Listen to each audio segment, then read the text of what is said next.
Noite a todos. A gente vai começar em breve mais mais um encontro do projeto Abocamentos, do Núcleo 2 Coletivo de Teatro de Uberlândia, Minas Gerais.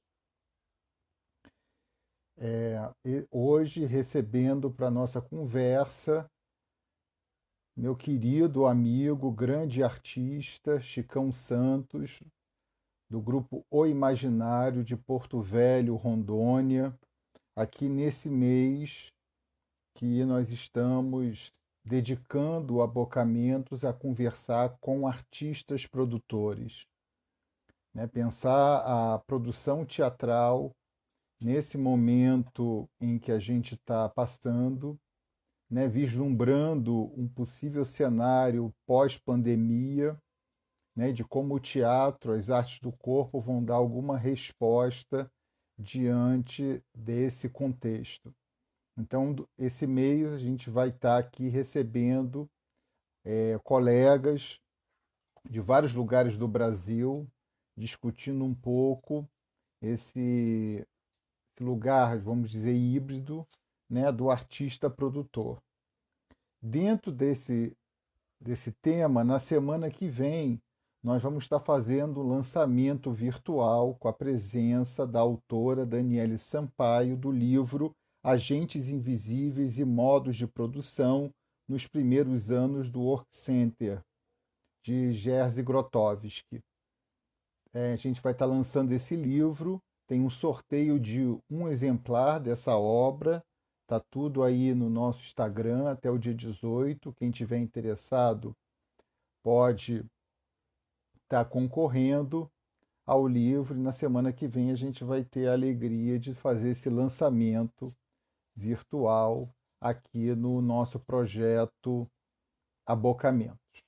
Tá? O pessoal está chegando, quem nos acompanha também desde a primeira edição do projeto, é bom lembrar que os vídeos ficam no IGTV, para aqueles que no horário que a gente faz a conversa não pode acompanhar, por motivo que seja, a gente tem a possibilidade de depois rever os vídeos no IGTV. Tá bem? Já vi que Chicão já está por aqui, logo, logo vou chamá-lo. Chicão é um artista de uma importância para mim fundamental, né, no cenário da produção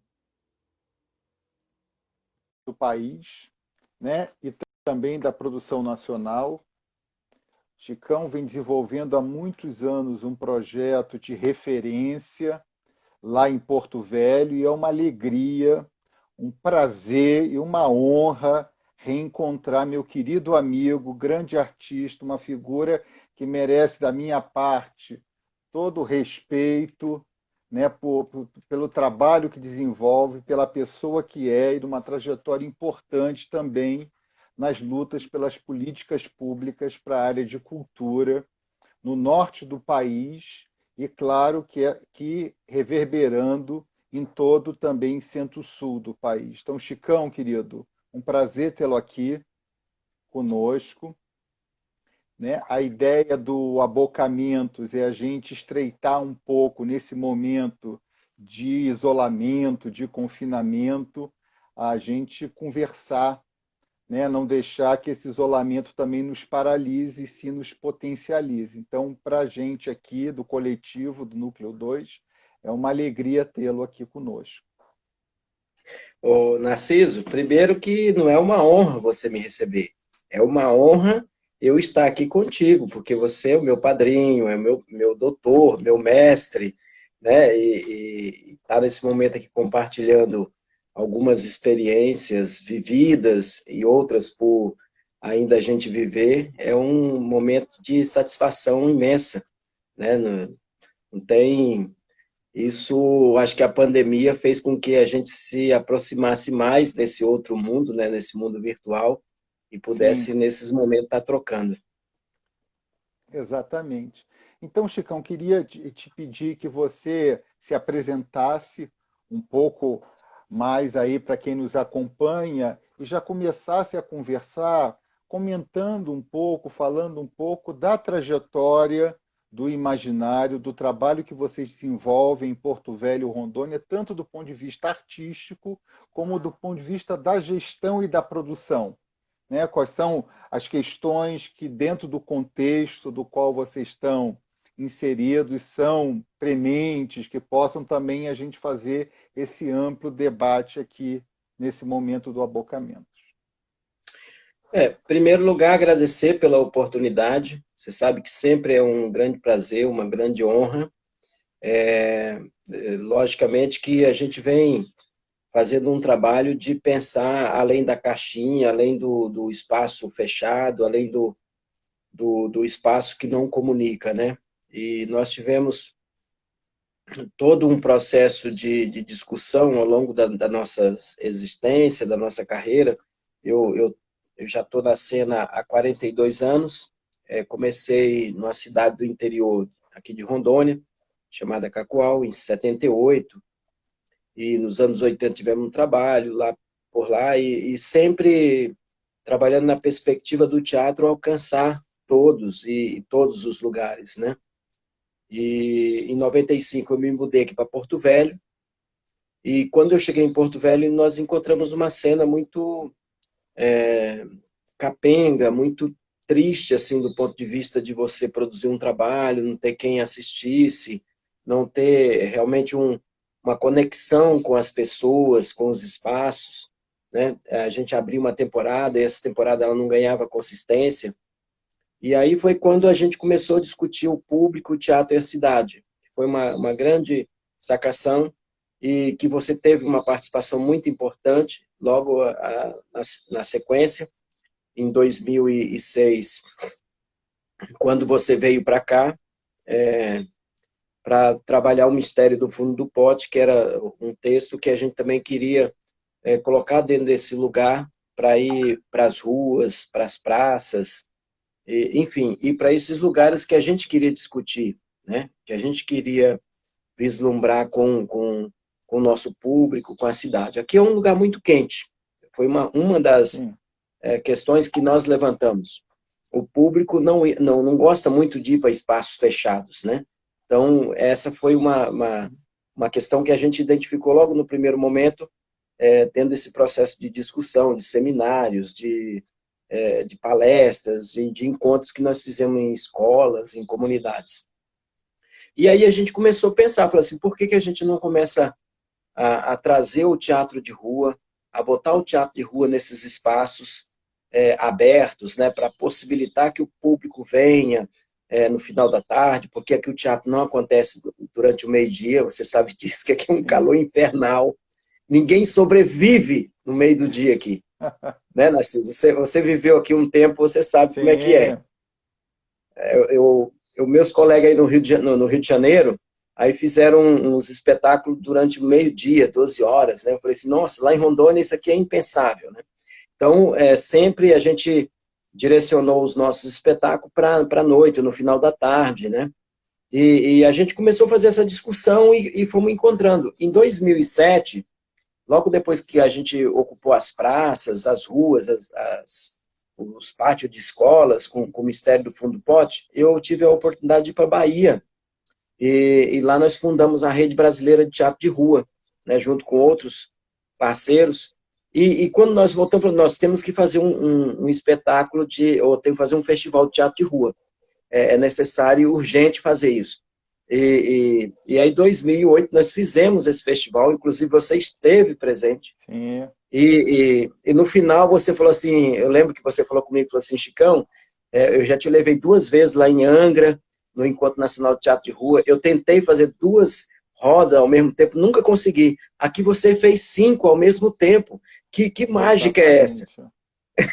Você lembra disso, né? Lembro, 5 rodas ao mesmo tempo. eram quase 2.000 pessoas na praça, né? Acompanhando vários Exatamente. espetáculos simultâneos. Isso é um fenômeno, né? Porque nós não estamos Isso falando em bairros distantes, né? Nós estamos falando no mesmo espaço físico, acontecendo vários trabalhos. Exatamente. E você estava até com uma performance, que agora eu não lembro qual era a Sim, performance, mas era chamada uma das cadeiras. das cadeiras, exatamente. E aí você falou assim, poxa, você conseguiu, eu lutei tanto, eu fui curador lá na mostra, eu fui coordenador do Encontro Nacional lá em Angra e nunca consegui fazer isso. Você aqui no primeiro ano, você já consegue fazer isso, que mágica é essa? Mas é porque também a gente foi estudando o público e o público comprou a ideia, né, de ir para o espaço Sim, aberto. É, e a partir daí, o Amazônia em Cena, que foi o festival que nós idealizamos, ele veio se consolidando, já chegou em 2011, eu acho que tem até no YouTube aí, para quem quiser verificar, é Amazônia em Cena 2011, que é onde nós colocamos o maior público, que foi aproximadamente 50 mil pessoas durante uma semana, olha que coisa lá já na maravilhosa. estação, né, que tem umas fotos belíssimas, tem um Sim, vídeo que traz uma entrada do público naquela arena, porque aqui nós temos uma arena que está sendo toda restaurada, ia ser inaugurada agora, nós íamos fazer o Amazônia em Cena agora em julho, mas com a pandemia tivemos que suspender, estava tudo pronto, porque está sendo todo reinaugurado aquele complexo da ferrovia, ali à margem do Rio Madeira, e tem um teatro com 20 metros de arquibancada, que inclusive o Ami Haddad já veio aqui não, 4 vezes, e ele fica encantado toda vez que ele vem aqui, porque tem uma dimensão aquele teatro grego, com aquelas arquibancadas, com toda aquela sofisticação, né? Que eu falo sofisticação no lugar da simplicidade, né? Não sei se dá para sim. entender essa coisa, mas a gente levando para o campo do teatro, quando o espetáculo instaura ali, o espetáculo, a coisa vira magia e o público tudo vem. E aí a gente conseguiu fazer esse diálogo, né? A gente sempre transitou em duas praças, esse lugar ali da praça do complexo da Estrada de Ferro, e também nas caixas d'água, onde nós começamos, lá em 2008, que você estava presente, Sim. e tendo uma conexão muito grande com o nosso público, né? Isso cresceu muito, Porto Velho entrou na cena nacional, graças à tua participação também, você tem débito ou crédito nisso, né? Não, não. Ou crédito ou débito, Narciso. É uma vantagem, né? Se não tiver o débito, tem o crédito. Mas foi assim, fundamental para a gente também colocar Porto Velho no cenário nacional. Nesse período também, o SESC começa a fazer aqui o Festival Nacional do Palco Giratório, né, com todos os espetáculos da seleção pública que tem do Palco Giratório, então todos os espetáculos começaram a passar por aqui também. E isso fez com que também a cidade ela comprasse essa ideia do teatro de rua, o teatro de espaços abertos, sabe? E foi, para a gente, foi muito impressionante nesse sentido, porque também, junto com isso, veio outros equipamentos, né? Veio 2 teatros Exatamente. estaduais que estavam parados há algum tempo, o SESC também deu uma remodelada no espaço dele, o interior, aqui numa cidade que tem 200 quilômetros, já estava para inaugurar agora um teatro super moderno também, embalado por essa onda do teatro aqui. Eu acho que isso foi fundamental para o nosso tipo de trabalho aqui. E outra coisa que ajudou muito também, Narciso, foi com a questão que a gente também investiu numa sede, que você conhece aqui, o Tapiri, a última Sim, vez que você veio participar de sim. uma amostra que a gente faz aqui também, que é a Mostra Tapiri, de monólogos e breve cena. Você veio com como é que é? Potestade. Processagem. Aí você ficou aqui e tal, que foi muito bacana, que eu inclusive, foi uma questão muito bacana, até de Ó, humanidade também. o Euler, que acabou de entrar, conhecia aí, nesse momento. Sim, sim, foi até agora selecionado pelo Itaú aí, que ele está fazendo esses É, editais, essa nova premiado. geração de dramaturgos brasileiros, coisa boa. Exato. Eu Euler, um falei para beijo, ele, querido. eu falei para ele, tenha calma que você vai chegar e está chegando devagarzinho e eu fico muito feliz quando eu vejo esses jovens persistirem e também entrar nesse lugar, né, de ocupar esses espaços, né, Narciso? Porque esses espaços estão Sim, abertos aí, estão livres, né? Então essas pessoas talentosas, né, de uma generosidade muito grande ocupando esses espaços. Eu fico feliz E aí, só para concluir essa primeira parte, essa questão do nosso espaço aqui, do nosso lugar onde a gente se encontra, que faz as trocas, permite a gente também experimentar outras coisas. Né? Nós ganhamos o Rumos pela segunda vez e fizemos um trabalho fantástico no ano passado, de pesquisa nos seringais ao longo do Rio Guaporé, aqui, que é uma região intocada ainda pela presença humana, e a gente pôde ir lá e verificar a presença feminina nesse lugar, e a gente traduziu isso numa obra que foi muito bacana, chamada A Borracheira, e que nós fizemos 2 apresentações no ano passado, inclusive o pessoal do Itaú Cultural estava aqui acompanhando, e ficou um trabalho belíssimo, e que agora a gente já ia fazer uma temporada já em março, e aí com a pandemia a gente teve que suspender, e estamos aguardando tudo isso passar para a gente reiniciar. Esse espaço deu para a gente essa condição da gente também fazer intercâmbios, fazer trocas com outros coletivos, com outras pessoas, que as pessoas vêm, tem pessoas fazendo residência, tem agora lá no espaço o Edier William, que é uma pessoa incrível também, um menino novo, que é do teatro, é do audiovisual, que faz um trabalho fantástico. Então, permite que essas pessoas façam residências, ficam lá e dá também uma contrapartida, né? Porque eu acho que isso é importante, deixar ali uma troca de conhecimento, aprende com a gente que tem um pouquinho mais de vivência, mas também deixa um pouco também dessa energia do jovem, né? O teatro tem esse lugar também do jovem que dá essa condição para que a gente que está com um pouquinho mais de idade tenha ânimo e tenha força.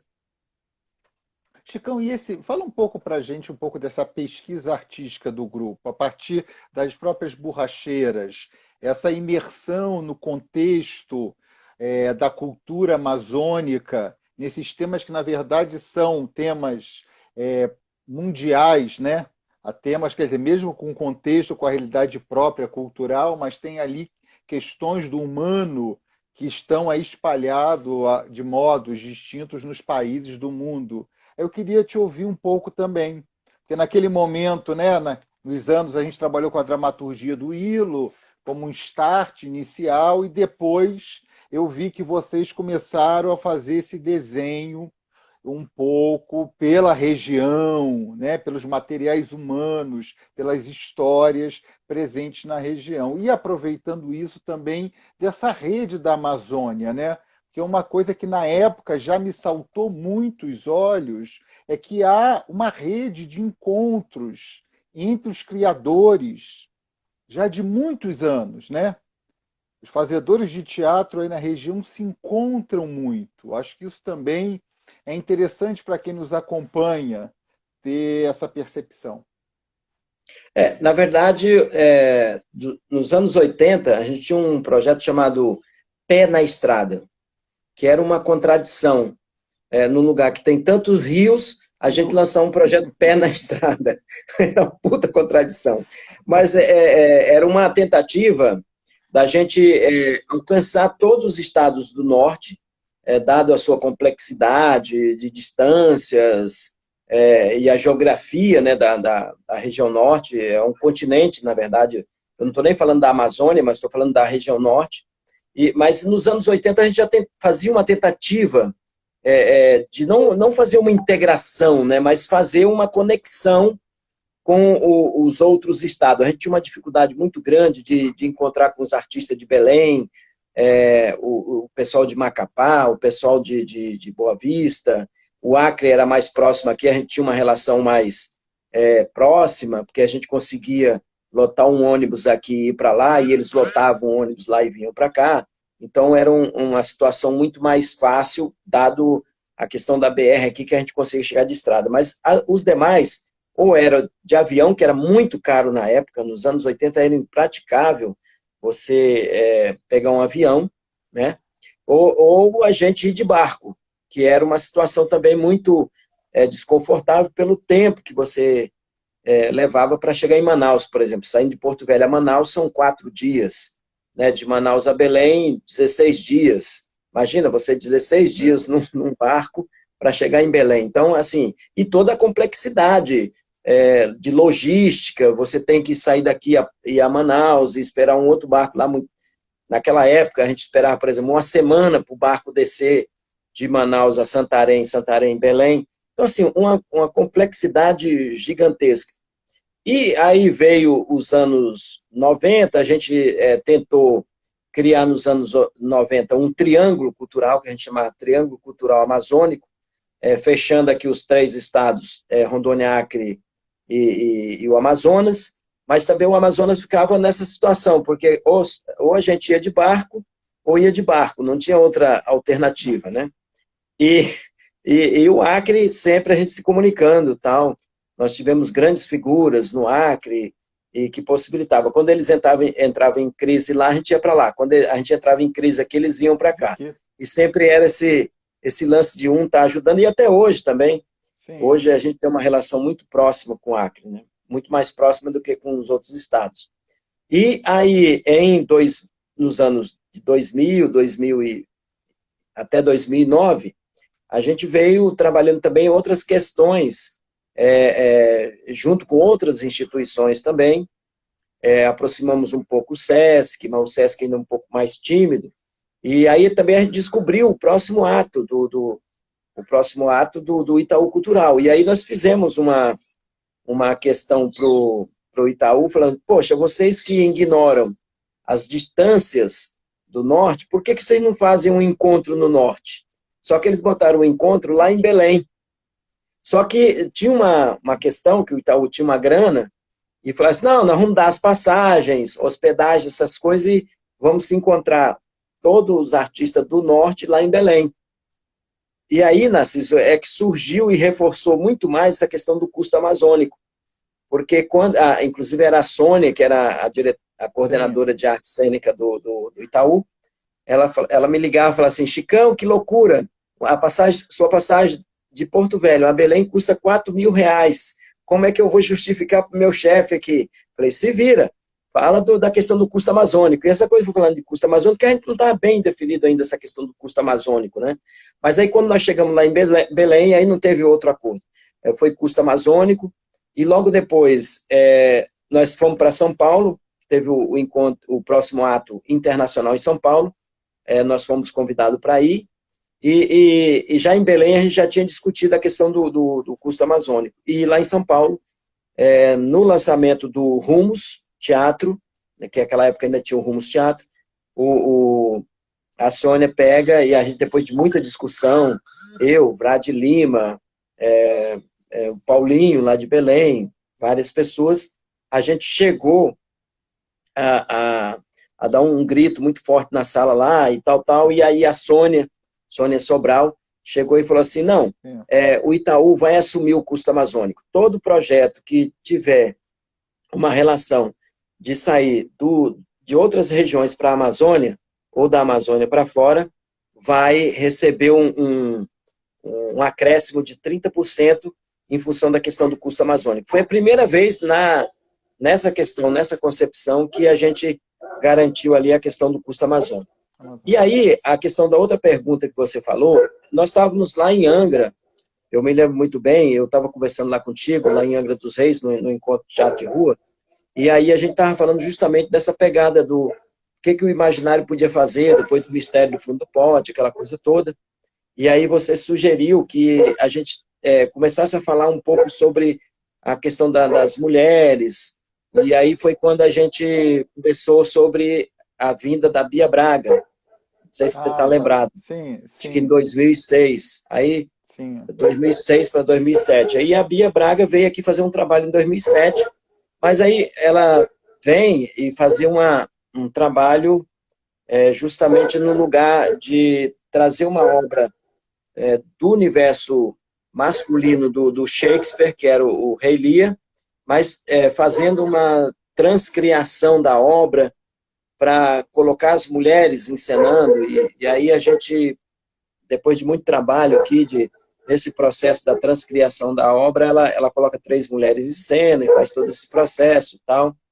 E aí ela vem para cá, passa 34 dias aqui, Aí ela também colocou uma questão que seria importante trazer a Nívia Magno, que era da MOC, da, da, da mímica corporal dramática, aí a Vívia veio, mas dentro, a Nívia, né, veio, mas dentro de uma situação ainda muito assim, de precariedade, né, eu lembro que a Nívia falou assim, eu vou de qualquer jeito, me paga uma passagem de ônibus que eu vou. Ela saiu do Rio de Janeiro de ônibus, e ela falou que foi a melhor experiência dela vir de ônibus do Rio de Janeiro até Porto Velho, de ônibus e conhecendo todo esse Brasil, né? Esse Brasil encantador.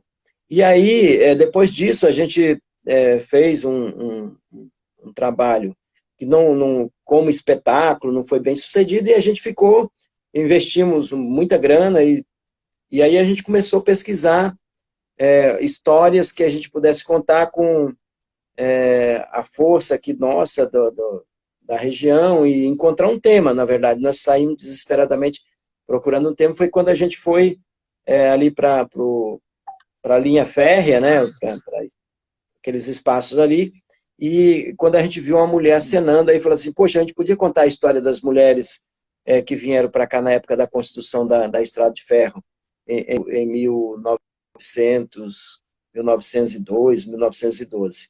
E aí a gente começou a fazer esse trabalho de pesquisa, a gente chegou ouvindo histórias de mulheres, ouvindo histórias de pessoas que viveram naquela época e que vivenciaram todo esse processo de ocupação aqui da cidade, da região. E aí que resultou num espetáculo chamado Filhas da Mata, que nós tivemos a oportunidade de fazer o palco giratório em 2010 e fazer a mostra latino-americana em 2012.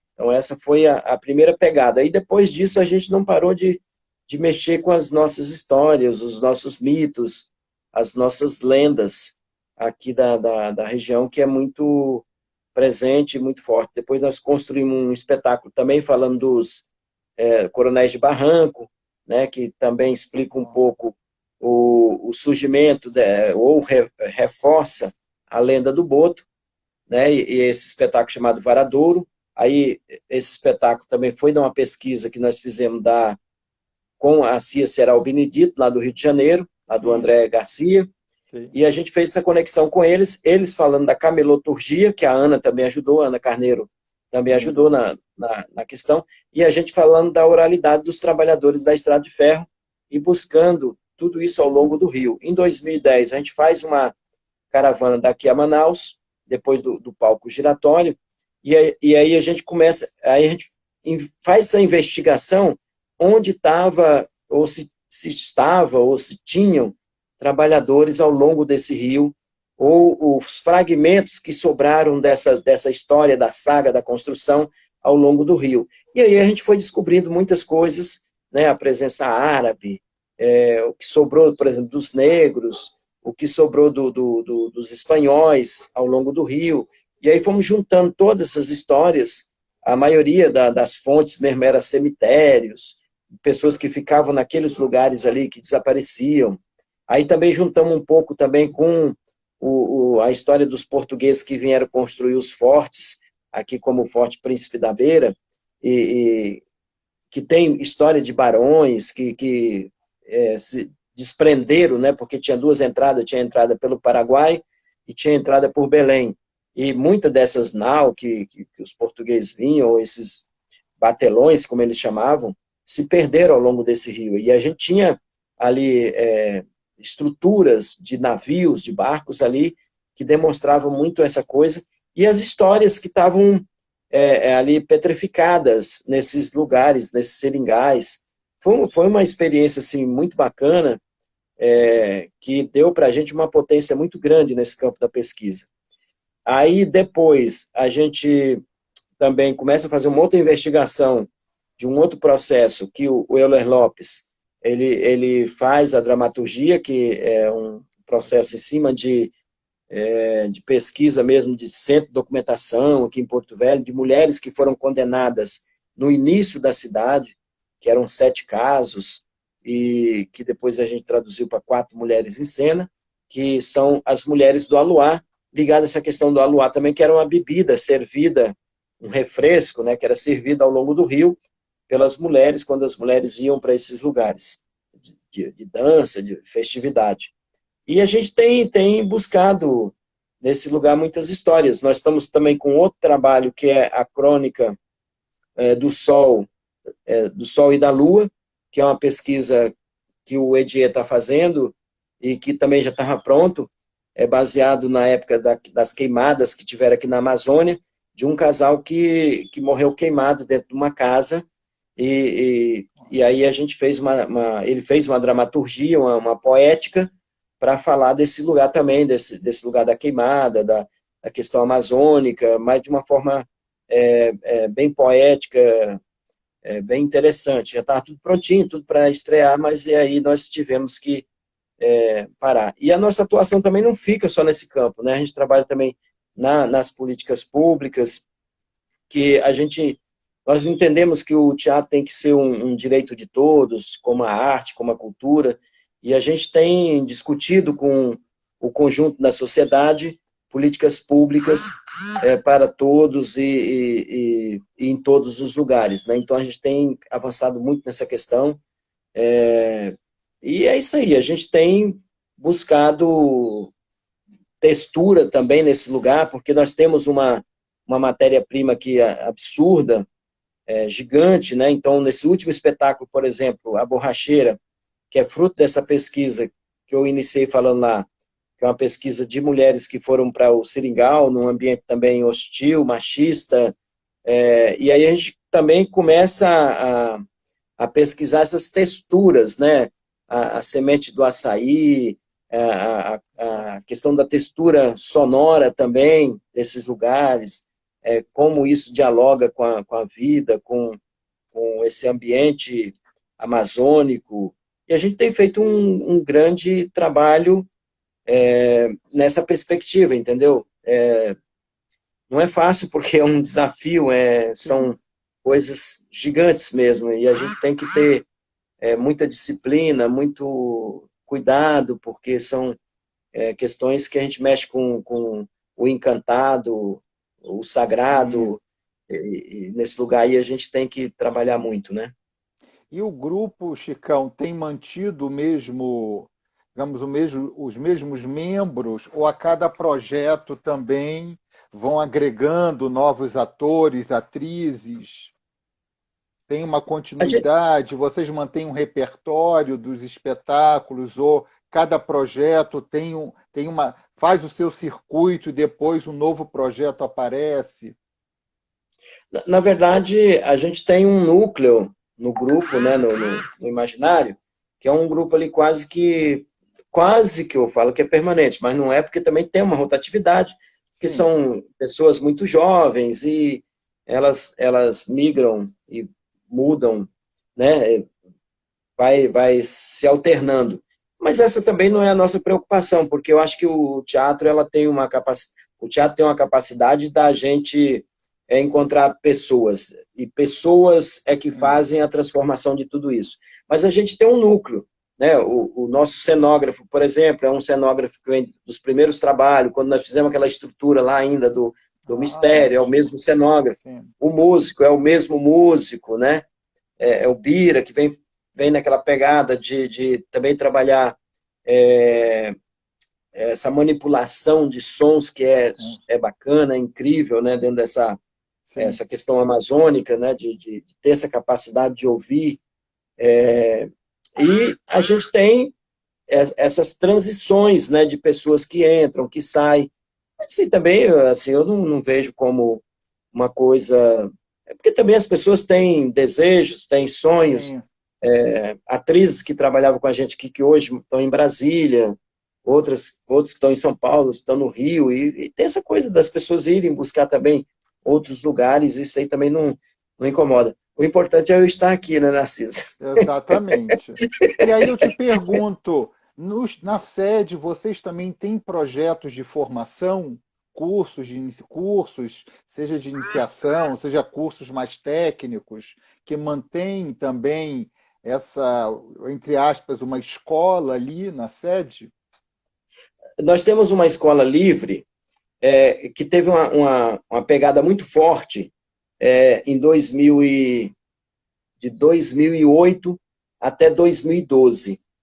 Aí veio uma encrenca, que a gente começou a fazer muita circulação, as pessoas começaram a convidar muita gente para sair.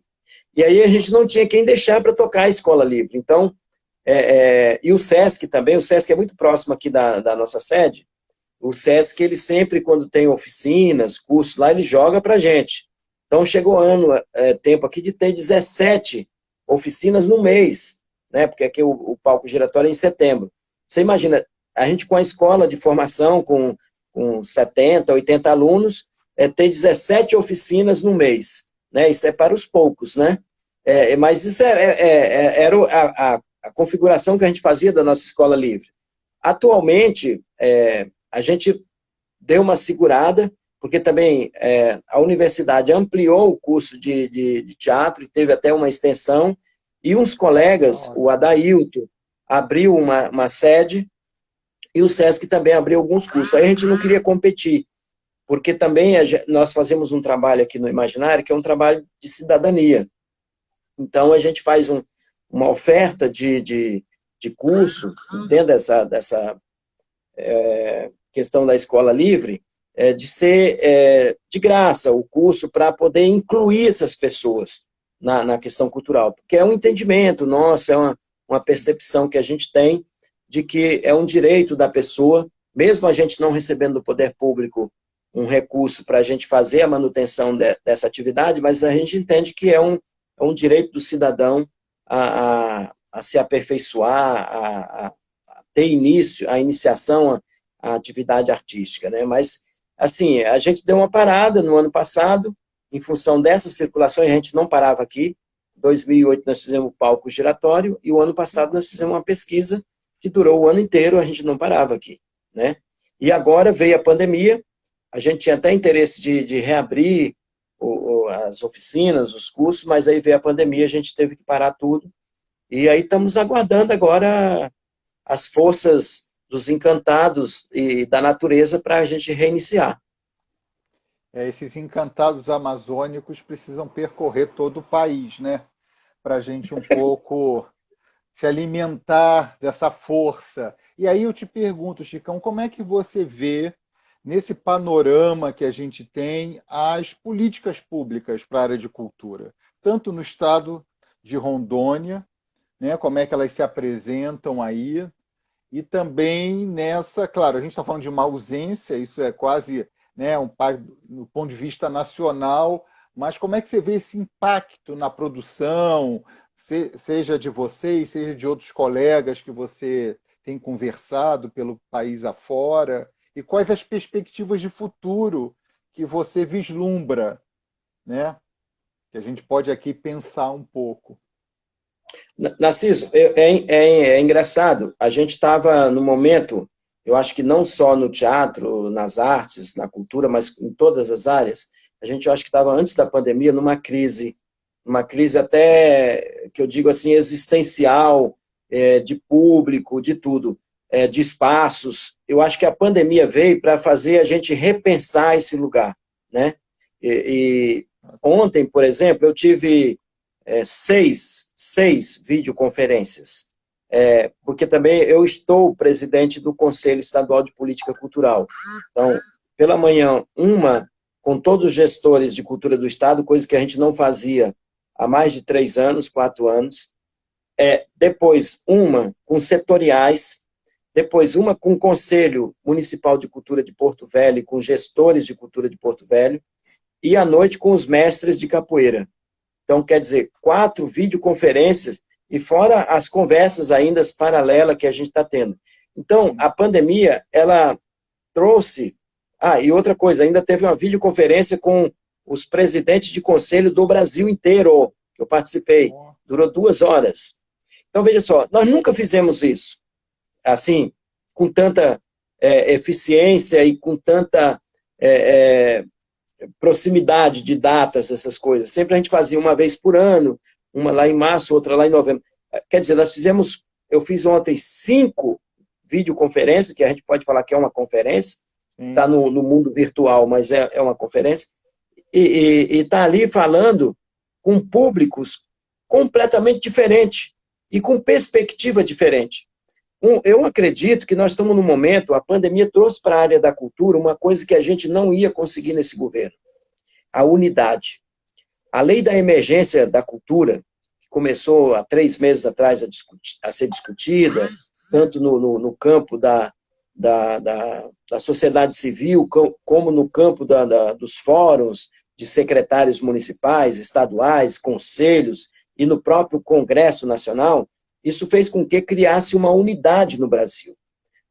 Em torno dessa lei, criou-se várias outras questões. Antes de entrar aqui com você, eu estava aqui fazendo um curso online com Célio Torino, Santini, essa galera toda que foi a galera que participou junto comigo na construção dessa lei nacional de emergência da cultura. Isso também dá uma potência para a arte no Brasil que a gente não ia conseguir nesse governo, né? Principalmente nesse governo que criminalizou a arte, a cultura, os artistas, enfim, totalmente. E aí, a gente consegue, numa situação dessa, de calamidade, de emergência, a gente consegue uma unidade nacional, coisa que a gente não conseguia antes, nem presencialmente, né? Algumas tentativas, como a Rede Brasileira de Teatro de Rua, que tinha ali alguns encontros, tal, só isso. Então, de repente, a gente conseguiu uma unidade. E aqui no norte, aqui na Amazônia, a gente conseguiu fazer um festival online, chamado PAN, Potência das Artes do Norte, botando 20 espetáculos, com debates pós-espetáculo, tudo no mundo virtual, trazer todos os gestores do norte para uma discussão e ainda promover, no campo da produção, várias discussões com várias pessoas importantíssimas para a nossa mecânica de produção, essa coisa toda. Então, nós estamos conseguindo fazer em 1 mês ou 2 meses coisas que a gente não fazia 1 ano ou 2 anos, né, nesse mundo virtual. Então, esse mundo virtual potencializou demais a gente nesse campo político, no campo artístico. Logicamente que tem, com certeza, um distanciamento com algumas outras questões que a gente também tem que vencer, né? Por exemplo, e eu como presidente do conselho, é uma determinação do Conselho Estadual de Política Cultural, de que a gente não vai dar 1 centavo ou não vai orientar nem 1 centavo para ações presenciais. Até teve algumas tentativas aqui, mas não vai ter. Então, com essa lei emergencial, só para você ter uma ideia, Rondônia vai receber quase 19 milhões de reais para ações emergenciais com 3 focos. Auxílio ao trabalhador e à trabalhadora que ficaram sem emprego, ou não tem renda nenhuma, auxílio aos espaços culturais, que é de 3 a 10 mil reais por mês, e editais públicos. Nós nunca tivemos esse dinheiro, nunca.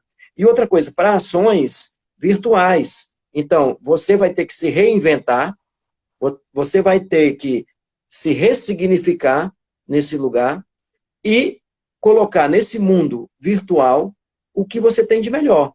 Então, os espetáculos que você realizou, que está gravadinho, que está bonitinho ali, as lives que você vai fazer, os encontros, né? Eu estou até pensando aqui já te convidar, porque eu estou querendo propor um encontro só dos meninos, já de uma idade mais avançadinha, avançada. A gente propor uma brincadeira virtual para a gente falar desse lugar do pertencimento, do ensinamento das artes. Sabe, Chicão, né? Sem te interromper, eu estava lendo uma discussão latino-americana de quanto a gente está perdendo tempo em alguns debates, dizendo isso é teatro, não é teatro filmado. Não é a pergunta, a discussão que estava nesse texto, a pergunta não é se é ou não é teatro, porque isso é uma pergunta quase acadêmica. A pergunta é como é que as pessoas estão inventando outros pactos artísticos. Se a gente vai chamar de teatro, de, não sei, videoarte, o que for, isso é apenas um nome. E aí você falando dessa potência, me chama muito a atenção essa discussão. Ó, só para você ter uma ideia, esse festival que foi realizado agora aqui em Manaus, a organização foi lá de Manaus, mas todo o norte estava unido, né? Gerou uma bilheteria de R$ 9.000. Oh, que E tinha um ótimo. propósito. E tinha um propósito. 70% seria destinado aos artistas ou grupos étnicos da região amazônica que estivesse passando por dificuldade. E aí, no final, foi feita uma assembleia virtual, nós decidimos doar o dinheiro, e aí, aqui para Rondônia, por exemplo, veio um dinheiro que foram doados para os indígenas, que está numa situação muito mais complicada. Você vê, ó, a arte fazendo um serviço, né, que Exatamente. possibilite que essas comunidades que estão passando por uma situação muito mais complicada, receber um recurso, né, não só aqui, mas como em Macapá, em Manaus, nós tivemos um grupo que teve a sede roubada lá e que recebeu também parte do recurso e que nesse momento ajudou, né, esses coletivos, essas comunidades a sobreviverem. Então, esse mundo virtual, que não aquele lugar da gente como a gente pensava anteriormente, esse mundo ele é cheio de potência. Cheio de potência. Sim. O Ó, Itaú, o André Garcia, nosso querido amigo, está nos acompanhando, falou que são ações cênicas de uma nova ordem. Mencionar, exatamente. e ao mencionar o Essa André, é quero a invenção. agradecer todo mundo que está aí nos acompanhando. Narciso, essa é a invenção. Essa é a invenção desse mundo que a gente não dominava, que a gente não tinha conhecimento. Ó, essa semana passada e essa semana, eu com o presidente do conselho, eu estava fazendo aqui videoconferência com as setoriais, ouvindo as setoriais para levantar demandas justamente para esse lugar desses editais que vão financiar essas atividades do mundo virtual com recurso público. E, cara, as pessoas têm muita dificuldade de pensar, mas outras já estão bastante antenadas. Por exemplo, o pessoal da cultura popular lançaram a ideia de fazer um festival de quadrilhas e boi-bumbás durante uma semana nesse mundo virtual.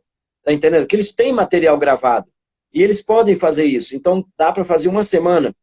Ontem, por exemplo, conversando com os mestres de capoeira, por exemplo, fazer intercâmbio, fazer uma conexão com um mestre aí de Uberlândia, por exemplo, com um mestre de Porto Velho, tá entendendo? E jogar isso dentro de uma plataforma e dessa plataforma disponibilizar no YouTube, ter essa grana que dá essa condição do cara comprar essa plataforma e também pulverizar isso aí também para a escola pública, para comunidades, enfim, são muitas coisas nessa reinvenção que nós podemos fazer, tá entendendo? Agora, basta a gente ter capacidade de entender que nós estamos nesse lugar e potencializar toda essa nossa capacidade e esse nosso conhecimento de fazer. Condições nós temos. Essa nova, o André está mencionando aqui também um evento em Congonhas, que teve uma participação de 21 mil pessoas acompanhando o que a gente está chamando de teatro online, né? Então, quer dizer, você também atende um público que antes a gente não tinha nas salas por algum motivo também, né? Eu acho que é muito interessante também a gente perceber isso, como é que o uso da tecnologia tem propiciado que gente que talvez não ia muito ao teatro, a esse encontro nos espaços, hoje tem acompanhado. E eu acho que isso pode formar um público futuro, né? Para quando a gente voltar aos encontros presenciais, que a gente não. Eu acho que ninguém quer abandonar isso, a gente só quer talvez unir mais esses vários campos, né? Na verdade, Narciso, se não fosse a arte, se não fosse os filmes, os vídeos, os desenhos, enfim, toda essa parafernália que a cultura criou, o povo já estaria muito mais doente, porque nós Sim. teríamos aí uma loucura instalada, entendeu? Porque imagina uma casa grande, e a gente que mora aqui no norte, as nossas casas são grandes, né? Mas imagina, em lugares de grandes aglomeração, a casa é pequenininha e a população é grande. Tem gente morando num 4x4 com 8 pessoas, com 10 pessoas. Imagina se não tiver um filme ali, se não tiver um desenho para aquelas crianças. Então, a arte, ela passou a fazer parte da vida cotidiana dessas pessoas. Ela passou a fazer parte do cardápio, talvez até mais importante do que o alimento, o alimento que você compra no mercado. Então, a arte, ela nunca teve num lugar de destaque tamanho como agora, nesse isolamento. Porque imagina você dentro de casa sem um livro para ler, sem um filme para ver, sem um desenho, sem sei lá, um produto artístico para você ver. As pessoas iriam enlouquecer, com certeza. Então, a arte ela ganhou uma potência sem a gente fazer aquele movimento que nós fazíamos de estar instigando, de estar forçando. Naturalmente, ela foi para o lugar que ela merece e merecia, né? Então, ela encaixou ali. E os nossos trabalhos, imagina, aqui em Rondônia, eu estou há 10 anos trabalhando no Sistema Estadual de Cultura, tentando implantar políticas públicas. A gente conseguiu até hoje botar 1.200.000 de editais. E agora vem uma pancada para a gente fazer editais, fazer ações culturais, não o Conselho, mas o órgão gestor, só no governo do Estado, 19 milhões. E com certeza Minas Gerais parece que vai receber 200 e poucos milhões. É muita coisa. Para um tempo que nós vamos ter de 6 meses para fazer essas ações. Espero que o presidente da República assine a lei, né? Mas vai ter que assinar, senão o Congresso derruba o veto. E agora você vê, quando é que nós tivemos essa oportunidade de pensar as coisas e ter as condições necessárias para realizar esses projetos? Então, outra coisa, mesmo que você não tenha o dinheiro, como nós estamos fazendo aqui agora, conversando, você está aí em Uberlândia, eu estou aqui em Porto Velho, ontem eu estava com todo o estado de Rondônia, o dia inteiro, contratamos uma plataforma e estamos fazendo isso, com o estado inteiro, coisas que presencialmente a gente não fazia. Está entendendo? A importância que a arte ganhou, a importância e essa capacidade que os artistas estão tendo de fazer as suas lives, de trocar experiências. Eu acho que nós vamos voltar muito mais forte. Aquela ideia da Fênix, né? Vai se Sim. ressurgir. Exatamente.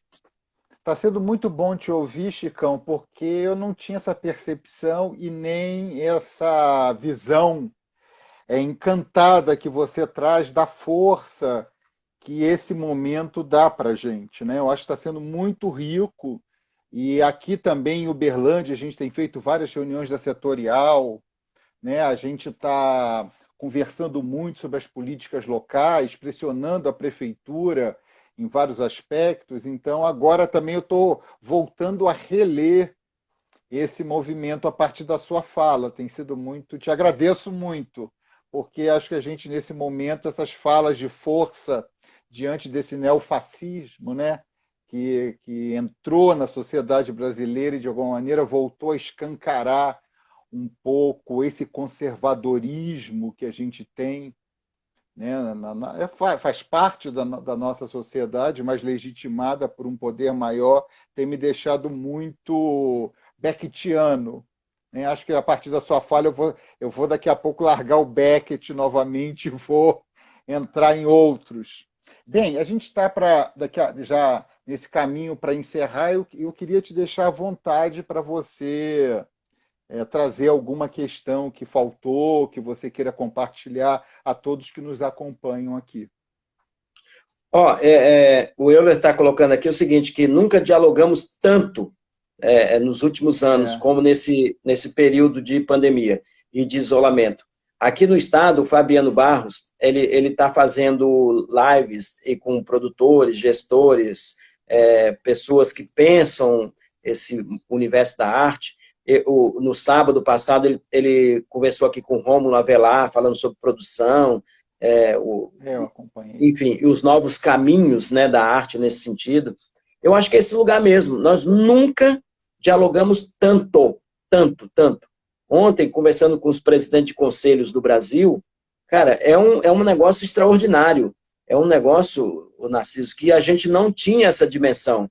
E outra coisa, nós experimentamos pouco esse universo desse outro mundo, do mundo virtual. A gente não tinha nenhuma expertise, a gente não tinha nenhuma vivência ali comprovada de que esse mundo era possível. Por exemplo, no Conselho Estadual aqui, só para fechar essa questão das políticas públicas, nós somos 32 conselheiros.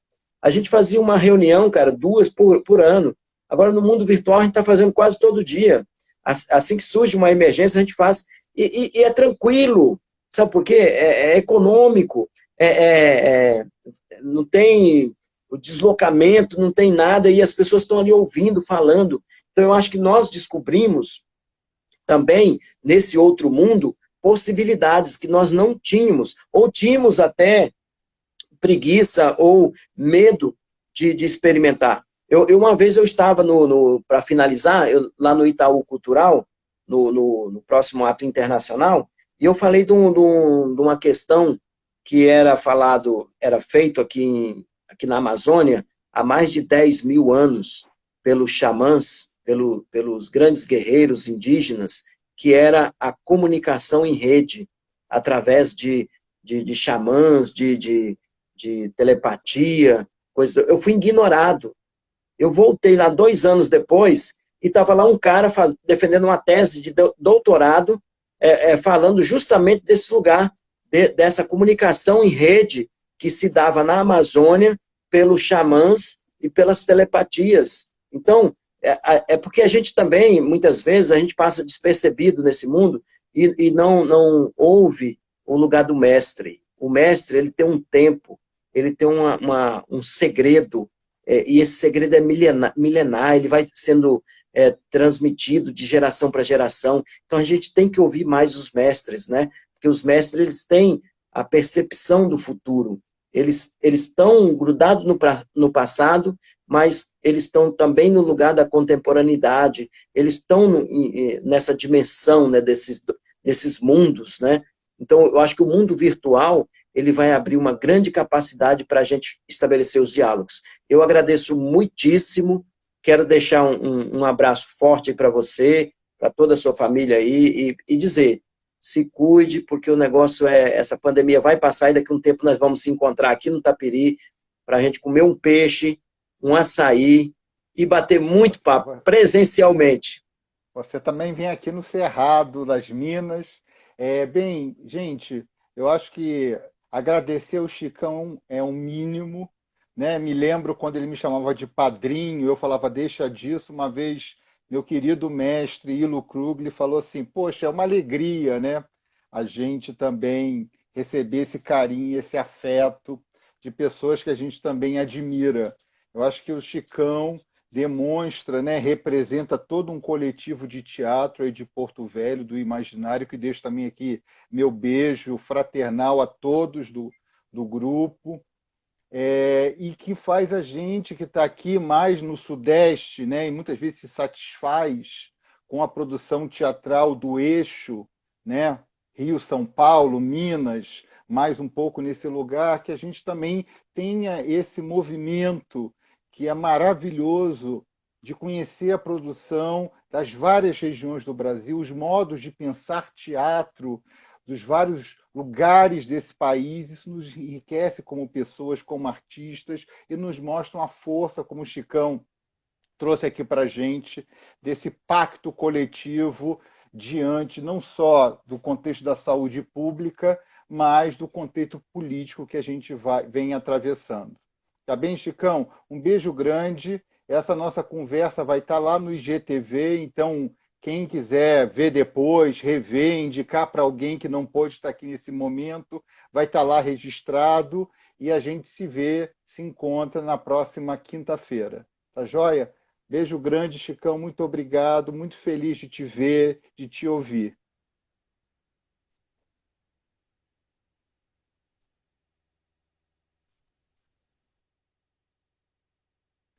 E lembrando só para encerrar que na quinta-feira a gente vai fazer aqui o lançamento do livro Agentes Invisíveis e Modos de Produção nos Primeiros Anos do Work Center de Jerzy Grotowski, da Daniele Sampaio.